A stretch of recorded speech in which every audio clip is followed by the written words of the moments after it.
Hey everybody, Congressman Mark Green. Welcome to Whiteboard Wednesday. This week, part one of a two-part series. We're going to talk about U.S.-China relations and the need for a new Shanghai Communiste. What does that mean? Well, back in 1972, China and the United States were probably as far apart or further apart than we are today. It was less than 20 years from the Korean War when we actually fought one another. Human rights abuses in China, the Cultural Revolution was coming to an end, and millions of Chinese died during that.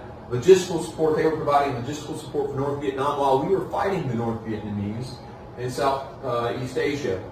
And of course the Taiwan crisis was just as big then as it is today.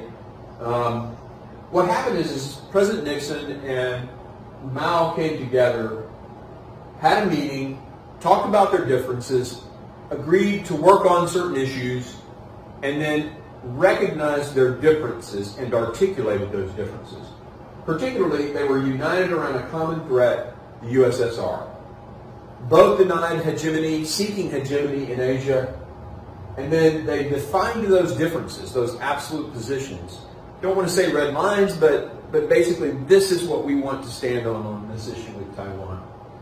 Well, today the problem is just about as severe. Militarization of China broke a promise. Xi said they wouldn't militarize, they did. Human rights abuses with the Uyghurs, the unfair competition with the state-owned enterprises, intellectual property theft, cyber attacks, and the issue with escalating airspace violations with Taiwan. This is going on right now. We need to sit back down again and talk. And maybe that common thread this time is that together the nations can come together with other nations that are interested parties and define what that new international rules-based order is. And that can be the thing that we work together for. Just like defeating the threat of the Soviet Union was here, here's something that can unite us to deal with this issue. Maybe public health or something like that in addition.